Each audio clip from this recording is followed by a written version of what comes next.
And they knew it at some level. Rob Reiner knew it, and so did Nick, and probably Michelle and Romy and Jake, the other brother, too. Jake Reiner thought this Christmas would finally fix everything. He had it all lined up. The dinner table ready, lights glowing, music perfect, every detail locked in. In his head, he saw it clearly, sitting with his parents again in their Brentwood home after years of distance, like nothing had ever broken. Then December 14th hit, and that picture collapsed in seconds. One phone call flipped his life upside down. His parents, Rob Reiner and Michelle, were gone. The shock turned brutal when he heard the name tied to it, Nick Reiner, his younger brother. The same brother Jake had sworn to protect no matter what. The pain wasn't just grief. It was disbelief mixed with raw anger. Not long after, Jake went on Case BS and said something that froze the room. "I warned my parents beforehand," he admitted. "I was afraid one day he'd do something that couldn't be undone." That wasn't emotion talking. That was years of tension finally snapping. It was the sound of trust collapsing after a lifetime of silence. Jake finally spoke about what had been eating him alive for years. The favoritism, the endless excuses, the blind loyalty that always protected Nick. He said it didn't come out of nowhere. It built slowly, mistake after mistake, until the family couldn't hold together anymore. So when Nick called from custody, pleading, claiming innocence, begging Jake to help with bail, Jake didn't flinch. He said no, not out of spite, but because deep down he knew this family had been cracking for years, and Nick was the break that could never be sealed again. By December 17th, Los Angeles felt heavy and lifeless under a quiet sky. As Nick climbed the courthouse steps across town, Jake sat under the harsh studio lights at Case BS, the place he'd worked for most of his life. Cameras rolling, lights blazing, emotions locked down as hard as he could manage. The lights carved shadows into his face, making him look thinner, sharper, worn down. His eyes were hollow from nights without sleep. The dark suit clung to his tall, slightly hunched frame, like his body had learned to carry weight it was never meant to hold. "And I don't even care if anyone calls me a Sally because I'm a snail and I'm never going to fail. And you know what? You're going to have to bail me out of jail at some point with a child where you want to will things to be true, right? That you think you can command things to happen. And you can't. And the most insecure you'll feel, the most vulnerable you'll feel as a parent is knowing there are some things that are outside of your control." This wasn't the clean, confident reporter people were used to seeing. This was a man stretched thin by loss, pressure, and years of swallowing words he was never allowed to say out loud. He sat straight, but his body told the truth. Shoulders tight, hands clenched together on the desk, knuckles pale from gripping too hard. When he finally spoke, his voice cracked. Rough, like every word had to force its way out. "I've sat here through so many long nights," he said, "but never one like this." And that's when the past started spilling out. Memories came in uneven waves as Jake talked about growing up with the Reiner name. A name that made other people smile, but always felt too heavy for him. Like wearing a coat 3 sizes too big, impressive from the outside, suffocating on the inside. Jake Reiner was born May 6, 1991 in Los Angeles into a world filled with art and storytelling. His father, a legendary director, and his mother, a talented photographer, surrounded him with creativity from day one. As the oldest child, he grew up around constant laughter, film talk, and family legends. His grandfather Carl's humor echoed through the house, stories, and old reels everywhere. On the surface, it looked warm, exciting, almost unreal, but it wasn't perfect. Not even close. Jake grew up with his younger sister and his little brother, Nick. Being the oldest meant learning early how to step aside. He gave up space, attention, and eventually parts of himself. It was like his role had already been written before he ever got a say. Nick was smaller, quieter, more fragile. So Jake learned to shrink himself. He gave up his favorite toys, moved out of his own room, and learned to stay quiet when things went wrong. Anytime Jake tried to speak up, someone would say, "He's still little." And Jake would nod, swallowing it all like that was his job. Being the big brother meant locking everything inside. Nick drew more concern, more protection, more focus. When Nick got upset, the whole house shifted. Conversations stopped. Laughter disappeared. Jake learned to retreat into silence just to keep the peace. "I'm fine," Jake would whisper to himself, even though nobody asked. That phrase became armor. What started as love slowly turned into erasing who he was. His parents adored Nick, but it came from fear, the kind that holds too tight. They defended him, explained things away, believed patience would fix everything. But for Jake, that patience came at a cost: his voice. He still remembered moments when Nick's outbursts were brushed off with a laugh, while Jake learned to carry the weight quietly again and again, like nothing was ever that serious. Michelle would pull Nick close, whispering, "He's just having a hard time." Jake stood right there watching, understanding, but feeling something else grow inside him, a quiet distance that kept stretching wider with every year. He never blamed his parents for how they loved Nick. Deep down, Jake knew it came from protection, from fear, from wanting to keep him steady when he slipped. But as Jake got older, that weight didn't disappear. It landed squarely on his shoulders. He became the anchor, the calm one, the one who sacrificed, who never caused problems, who swallowed everything. "I'm used to it," he once told his mother, half joking, half serious. Michelle smiled, not realizing those words weren't casual at all. They were a quiet signal, one nobody stopped to hear. Baseball became Jake's safe place, a family ritual that felt untouchable, passed down from grandfather to father to son. Rob would take Jake to Dodger Stadium. The two of them side by side under the California sun, inning after inning like time had slowed down. "My father passed his love of baseball to me, and I passed it to Jake," Rob once said proudly, tearing up while talking about Coopertown trips and Hall of Fame memories. Those moments were real joy, pure father and son connection. But even in those bright memories, Nick's shadow never left. Jake's teenage years stayed tied to his younger brother, no matter how far he tried to step away. When Nick was 15, things started shifting. At first, it was subtle. Tired eyes, strange moods. Nights he disappeared without explanation. Jake noticed everything. He thought, he's trying to say something. He's asking for help. But that quiet signal got drowned out as the chaos grew louder. Year after year, Jake watched Nick move from school to recovery programs and right back to square one. Every time Nick said, "I'll do better for real," hope sparked again. Jake could still picture those dinners. Nick's hands shaking, voice unsteady, but sincere. Rob would nod softly. Michelle would squeeze Nick's hand like that promise was the only thing keeping them upright. Jake wanted to believe, too badly, but part of him was scared because he'd believed too many times already. But, Rob Reiner didn't give up. He kept going. It ended in absolute tragedy, but the effort was clearly that you can see it in that piece by the way beautifully written, and I think just got to the absolute heart of the issue is that they were willing something to happen that was not going to happen. He used all his life to bring stories to us, to bring healing to other people in some instances, like Stand By Me, and tried to use it on his own family. Like the power of putting something cathartic on the big screen. He would help his son do that with his own story. But he knew. I think he knew. The hardest part wasn't just watching Nick struggle. It was watching his parents slowly burn out.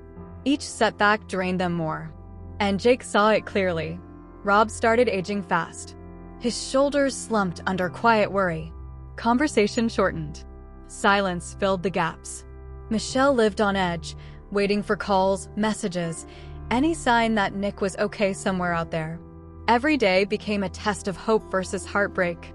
Jake stood in the middle, feeling that fear wrapped tighter around the family. One night in the kitchen, Jake overheard his mother say through a trembling voice, "As long as he's still breathing, I won't give up." That line hit hard. Love mixed with desperation, raw and heavy. And there were nights Nick came home completely out of control. Jake watched as his father instinctively stepped between them, becoming a shield for both sons behind closed doors. Michelle cried quietly, hiding it so Nick wouldn't see. That's when Jake realized this wasn't normal family life anymore. They weren't living. They were surviving hour by hour. "We have to save him," Rob once said firmly. Jake stayed silent. Deep down, one thought scared him more than anything. Who saves the ones doing all the saving? During those years, Jake learned to stay quiet and observant, taking everything in, saying very little. The idea of leaving home crept in, not to escape, but to breathe again. Fame didn't excite him. It freaked him out. Living publicly while hiding private chaos felt impossible. Jake once stood backstage watching bright lights hit others and asked himself quietly, what if this path isn't mine?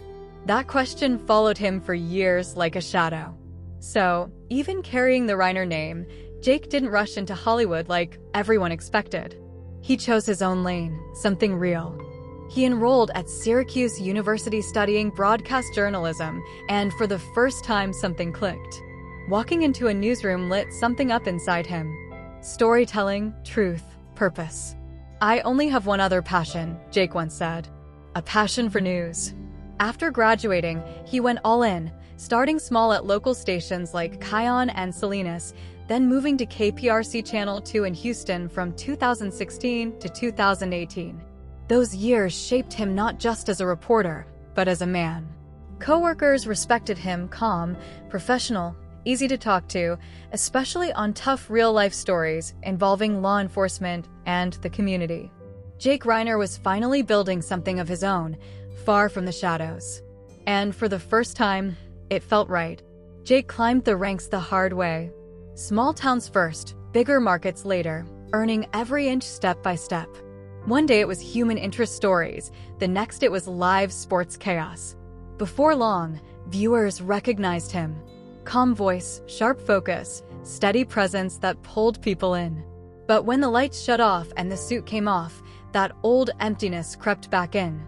Night after night, standing alone in his quiet apartment, the silence hit harder than any newsroom pressure. In Houston and later at KSBS and Call in Los Angeles, Jake lived like a real reporter, chasing leads, racing to breaking stories, speaking straight to the public with grit and honesty. His last name carried weight, but he never leaned on it. Not once. He built his lane brick by brick. Respect didn't come from connections. It came from showing up every single day. And through it all, one thing stayed constant: baseball. To keep that bond alive, Jake co-hosted the Incline Dodgers podcast with close friends. Every episode was loud, funny, and full of real passion. It wasn't just about the game. It was about holding on to family memories that once meant everything. When Jake talked about KSBS, something shifted in him. His posture straightened, his voice locked in. Like the newsroom was the last solid ground left under his feet. He remembered freezing night shifts, tough scenes, and broken stories he told with professional calm. I chose journalism, he said quietly, because I thought if I stood behind the story, life wouldn't call my name. Then came a thin smile. Barely there. I was wrong. The words landed heavy, like a confession he'd carried for years. Eventually, Jake drifted back toward acting, not as a privileged name, but as a man stepping into something familiar and intimidating at the same time.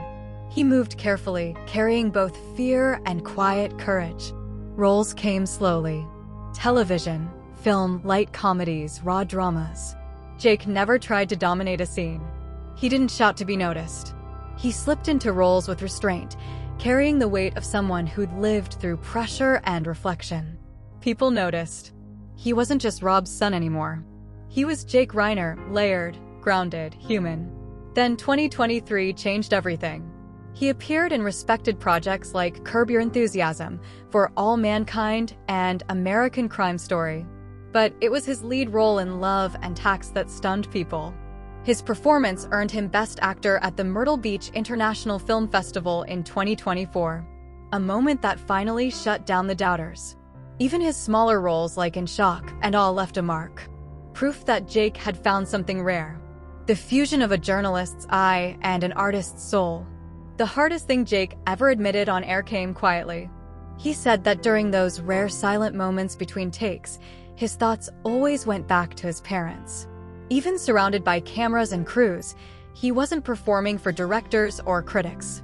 In his mind, Rob stood just off camera, arms crossed, eyes locked in that familiar mix of focus and pride. Michelle was softer, watching the way she always had, like she was still capturing everything through an invisible lens. Jake remembered late-night calls after shoots, trying to sound calm while excitement buzzed in his chest, talking about new roles, about finally landing an independent film after endless auditions. Speaking of Rob, he turned back to the table. It was very hard. The number one job of any parent is to keep their child safe, and I hadn't done that. He was almost tearing up. And now here, I have done that. I kept him safe. He came out alive. And the writer adds, here in 2025, the words kept ricocheting through my brain. Yes, Nick had come out alive. It was Rob that hadn't. Will he be able to use Rob Reiner's fortune to defend himself with this very fancy lawyer against charges that he killed his own dad? Did Rob and Michelle keep him in their will? I did it, he'd say, half joking, fully proud. Then came that familiar pause on the line. That Reiner silence he'd known his whole life. Rob's voice would break through, steady and sure. I knew you would. Michelle would laugh softly, warmth shaking in her voice. I always knew you'd find your place. Those words became fuel. Every award, every good review, every small win. Jake wanted them to hear it first. He sent behind-the-scenes photos, links to articles, short clips from his phone. Pieces of a journey he wished they could see unfold in real time. Michelle replied with long messages full of emotion and care. Rob kept his short, direct, no wasted words. Jake understood that silence perfectly. You're on the right path, Rob once wrote. Jake reread that sentence more times than he'd ever admit. As the holidays approached, Jake held on to one thought. This Christmas would be different. After years of distance and quiet calls, he was finally going home. He pictured the living room clearly, his work laid out like late gifts waiting to be opened. Rob's slow nod. Michelle squeezing his hand, saying softly, our son. Jake replayed that moment in his head again and again. The hope alone was enough to warm his chest. Jake planned everything down to the smallest detail. The flight, the gifts, even the exact words he'd say stepping through the door. I'm home. In his heart, he believed that moment would fix it all. That distance and misunderstandings would finally disappear. He wasn't coming back as a lost kid anymore. He was ready to stand in front of his parents as a man who had earned his place, step by step through work, discipline, and grit. Then everything flipped in seconds. On December 14th, while Jake was on set in New York finishing his latest film, the call came through like ice to the chest. Fast, cold, ruthless. He barely had time to breathe before his entire world collapsed. The news shattered him completely. His parents, Rob Reiner and Michelle Singer Reiner, were gone from the Brentwood home where every childhood memory lived. The details were too brutal to process. This wasn't just loss. It was reality breaking apart. Before Jake could even steady himself, another blow landed even harder. The person accused was Nick, his own younger brother. Jake froze, his body locked up, his mind went blank, like the floor vanished beneath him, and he was falling in slow motion. Christmas. The reunion he had replayed in his head turned into an empty space, where two chairs at the table would never be filled again. The silence crushed him harder with every passing second. Jake flew back to Los Angeles the next morning. When he saw his sister Romy, they didn't speak. They just held each other, breaking down together, crying until there was nothing left. There were no words for it. Later, they'd say, the pain we're living through can't be explained. And that was the truth. Standing in the city that once felt like home, Jake felt completely alone. Hollywood lights meant nothing now. Everything familiar turned cold and hollow. As days passed, grief twisted into something darker. A burning anger rose up, sharp and relentless. Jake began speaking publicly, ripping apart the illusion of a perfect family and leaving everyone shaken. I warned them, Jake said, his voice cracking. I warned my parents 3 months earlier when Nick wanted to move back in. His words came out heavy, loaded with fury and guilt at the same time. That warning didn't come from frustration. It came from fear, the kind that keeps you awake at night, sensing something terrible getting closer. I don't feel safe, Jake had told them back then. So serious his hands were shaking. Nick, who had struggled for years bouncing between unstable living and recovery programs, wanted back into the Brentwood home. The moment Jake heard, panic hit. His instinct screamed that something wasn't right. He called immediately, his voice desperate. "Don't let him come back. He's not well. He's unstable. Please be careful. I'm scared something might happen that can't be taken back." Those words came straight from his heart. Not anger, fear. Later, as Jake retold it, his jaw clenched, every muscle tight with regret. This wasn't blame. It was exhaustion from trying and failing to protect the people he loved. He begged them to set boundaries, to limit Nick's stay, to protect themselves. "Please," he said softly. "If not for me, then for yourselves." That wasn't bitterness. That was a son terrified for his parents' safety, trying to stop a storm he couldn't fully explain, but felt closing in. But his parents chose love like they always had love over fear, forgiveness over caution. They believed that if they loved Nick enough, it would save him.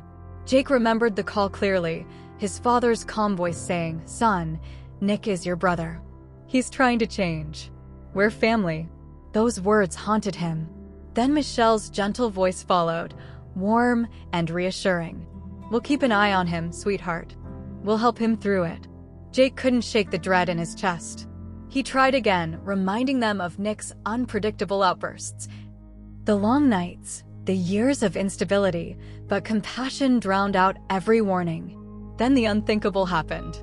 On live television, Jake's voice broke completely. "I never thought he could do something like this." His pain was raw enough to silence the room. Tears streamed down his face as sorrow twisted into rage. "Nick took them from me," he said through clenched teeth.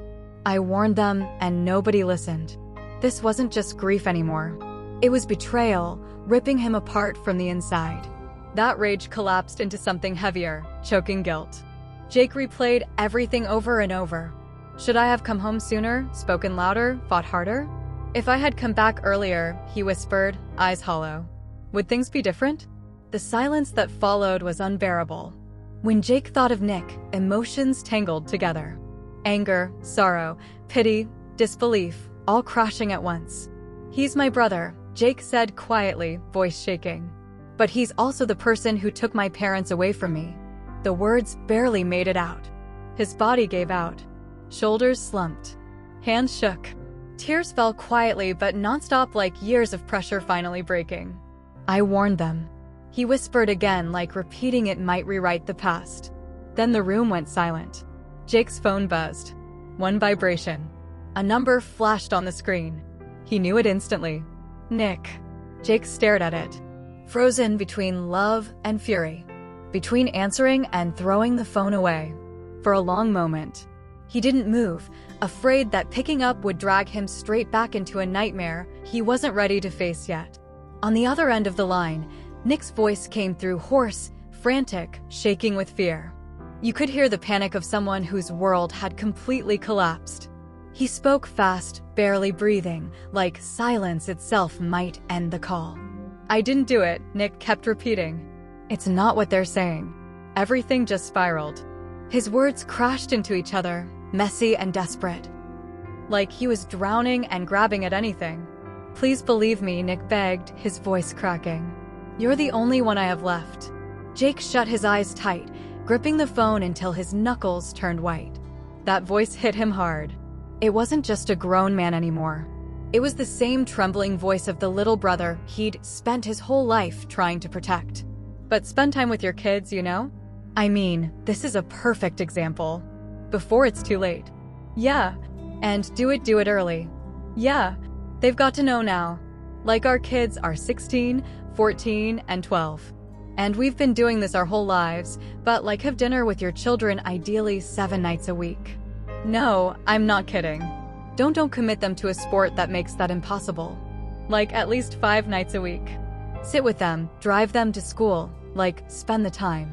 This has to be prevented before the drug problem and the 15 or 18 rehabs. Like at that point, and I've talked to so many parents of like seriously drug adult kids. I don't know how to say this without sounding really brutal, but like at that point, the kid becomes like a nightmare." For a split second, Jake's chest tore in two, rage on one side, heartbreak on the other. Then Nick said the number 4 million. It came out like a last rope tossed into darkness. "Please," he begged. "Use your connections, your money, anything. Just get me out. I can't survive in here, Jake." Every word cut deep.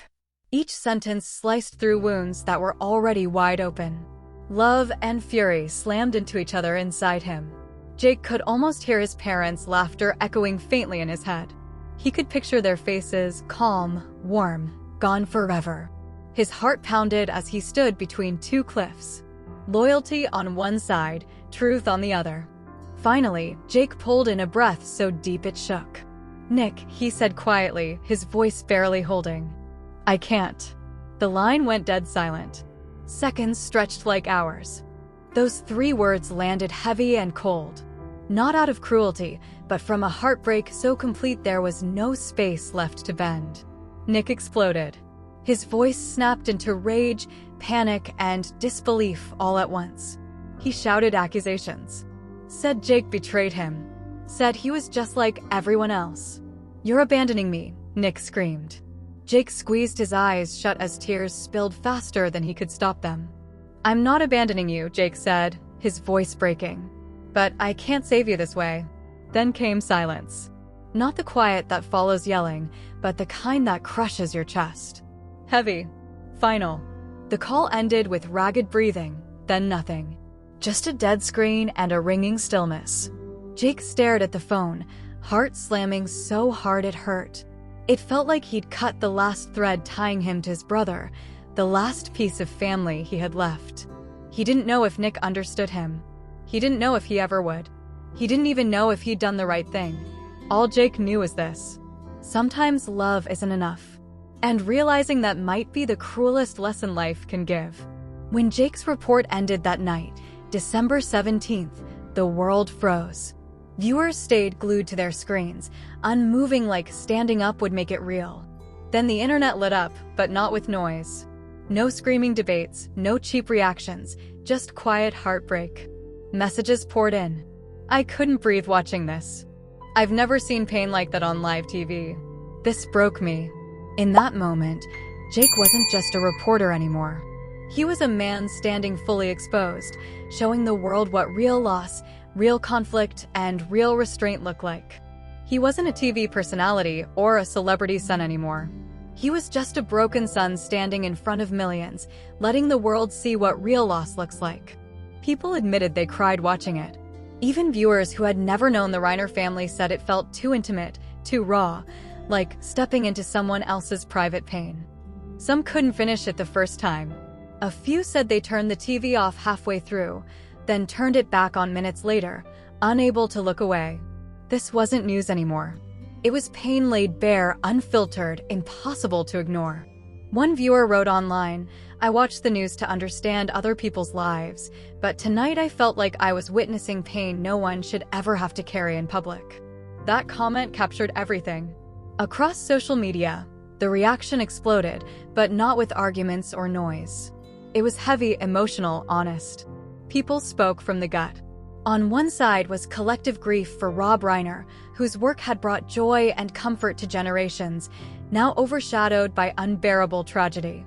On the other was heartbreak for Jake and Romy, the children left to carry wounds no one prepares you for. They didn't just lose their parents. One viral comment read, "They lost the idea of what family is supposed to be." Thousands responded with hearts, tears, and messages from strangers who suddenly felt connected. That report became more than a story for many homes. It turned into a wake-up call. People hugged tighter that night. Some picked up the phone to call a sibling, a parent, a friend, just to hear their voice. Jake's pain reached far beyond his own life. It hit something universal, a reminder that the deepest heartbreak doesn't always come from the outside world. It comes from inside the place we trust the most. In the days that followed, Jake's nights became battles. Sleep brought no rest. The same memories replayed again and again. His parents, his warnings, the words that went unheard. One thought kept clawing back. 3 months. Just 3 months ago, I said everything I could. If only they had listened. If only they had been more careful. The grief didn't fade. It burned. Relentless and heavy. From the outside, Jake Reiner's life had always looked perfect.